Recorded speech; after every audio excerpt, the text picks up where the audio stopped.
Hi guys, I wanted to show you this new planner I've just got from Muji, which is a Japanese minimalist shop, which they have a lot of these Muji branches in London, and I believe they are in other countries too, but you can find out on the website where they are and if there's one close to you. They sell a lot of clever minimalist things such as storage, kitchen accessories, things for the home, and they've also branched out into clothing, but they've got a really good stationery range. And I wasn't in there for very long yesterday and I didn't try a lot of things out, but I've heard that their pens are quite good. I know that Paper Love Story uses them, and their notebooks seem like very smooth paper, although I haven't tried them with various different types of pens, and their prices aren't too bad. For example, a pack of 5 very slim A5 notebooks lined I think they were about £2.50, so that's actually really good value, although I didn't buy them myself because I can make my own notebook, so I didn't want to spend money on something that I don't need. But I saw this planner and I thought that it looked really sleek and professional, but at the same time you can make it very interesting and make it your own. So it's an academic year planner, 2018 to 19. It starts in August. And what it says on the front is high quality paper, monthly, weekly notebook. It's an A5 size and it starts from August, and it's the white grey colour. They also have a black colour. So it's made in Japan, and here are the prices for different countries. £12.95 for Britain, which I think is actually a reasonable price. And the reason I say that is because although there are a lot of shops that sell diaries for a lot cheaper price than that, this reminds me of the Hobonichi Weeks style, which is very expensive in my opinion. So if this planner, sorry for the wobble, if this planner, which is a bigger size than the Hobonichi Weeks, is cheaper than the Hobonichi, I think that is good value. Although, as it's only a monthly and a weekly planner, you might think that £12.95 for a planner is quite expensive. But if you're in the planner community, and people do spend a lot of money on planners, particularly if they don't find the perfect planner, they might buy several planners in a year, then if this works for you and it's only £12.95, then that is ideal. So it comes with this slip of instruction paper, which I can't get off. This is an outer cover with an inner notebook, and I may be not using the outer cover.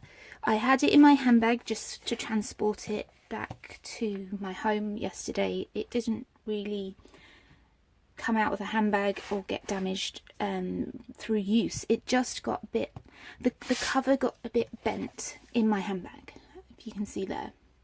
So I don't know how hard wearing this cover will be, and personally I'm not going to use the actual cover, but you can take the notebook out and put it in something else. So maybe you can put it in a leather cover or a Hobonichi type cover, if there's one that is slim enough, because the Hobonichi cousins are too big. I think you might be able to fit it in one of the other Japanese covers, and there are probably other brands out there that you can fit it in.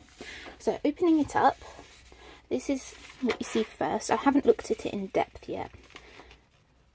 So you have to press down this cover sheet, and then you've got yearly calendars for 2018, 19, 20, and then you've got this, that's better, folding along the spine.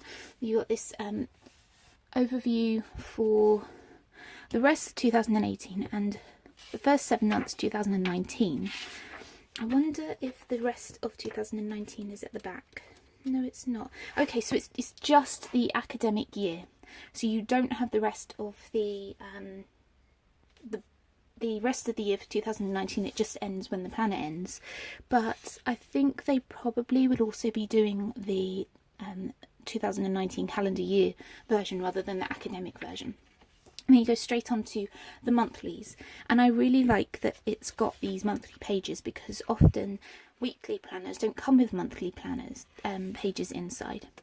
I like this style. It's very clean, very professional looking. You can definitely use it for work, but at the same time you can make it pretty and use it for any purpose. You can use it for a personal pretty planner, you can use it for a project planner, you can just use it for your whole life. You can be as messy as you want or as neat as you want, and it's not pre-conscribed. It's got no sections in it that you should fill. I like that it's got these extra boxes that you can use for something else, as well as a notes or to-do list section. So those are the monthly pages, and when we get onto the weekly pages, here we go, you can see why I think it looks like the Hobonichi Weeks. Now, I'm not saying that the Hobonichi Weeks is anything abnormal in a planner. There have been week on one page plus notes planners out for a long time, but the reason why I say it reminds me of the Hobonichi Weeks is because it's got the grid page on the right, but it's got this very simplistic, neat, clean look on the left side. So anybody who's familiar with the Hobonichi Weeks but wants an A5 version of it may consider this planner. It's got Saturday and Sunday equal spaces, which is great because some planners split the weekends into only one row, so they've got half of it for Saturday and half of it for Sunday. I know Moleskine uses that. It's also, interestingly, I've just noticed, got these dots dividing the the daily spaces off into 3 sections, which I like because you don't have to use them, but if you want to, you can. It's got the 2 months here at the top with the current week circled by a box, so you know what week you're on, and it's got these lovely grid pages on the right, which is great for using for any purpose: notes, to-do lists, diagrams, journaling, whatever you want to use. And what I really like about that is they look like they're 5x5mm squares, which is great because some Japanese planners have smaller grids, which I do enjoy, but makes it difficult to write in non-Asian writing, because Asian writing, you can write very small and you can write a lot in a small space, whereas with Western writing, so in my case writing English, you can write in different sizes, but unless you do write tiny as your normal handwriting, it can be hard to write in the really small, like 3x3mm boxes or 4x4. So the 5x5 grid is great. And also because it's quite a faint print, it's not too obtrusive, but at the same time it's not too faint, that you can actually see the grid squares through the paper on the other side, so that you can use the grid squares as a guide to writing neatly on the daily spaces, and or use it as check boxes or whatever. It is really quite smart. I do really like this. So I'm going to flick through to the back. Interestingly, it doesn't say the name of the month, it just has the number of the month. It has the week number, and it has Mon, Chu, Wen, for the days of the week. But I don't know if that would be different in the diaries going to different countries, because obviously according to the list of prices on the front here, they do sell them in other countries. In Europe, Hong Kong, I'm sorry, I don't know what NTD stands for. Obviously America and Canada, you may be writing in English, and some other countries. So I think it's interesting that they've chosen to write the days of the week in English, but I think that it's quite obvious which day you're looking for. It's a Monday start, so even if you don't speak English or recognise the days of the week in English, if you can count down knowing that the first day is Monday and the last day is Sunday, you know what day you're looking for. And then flicking right to the back of the book, you've got some notes pages. I did wonder if perhaps you had a yearly planner for the next year or something like that, but you don't. But I like the notes pages. If you want a yearly planner, you could print one out off the internet and stick it in. So there's the end sheet. Here's the back cover, and there is actually inside the grey plastic cover 2 little pockets, which I think are really smart because they're quite unobtrusive, but you can put quite a lot of things behind them. You can put another notebook inside this section. You can put anything you want, ephemera, business cards, anything you want in there. So I really like it. It's got this red ribbon, which I won't use, but I think looks quite nice, and I really do like this planner. So I hope you enjoyed the review.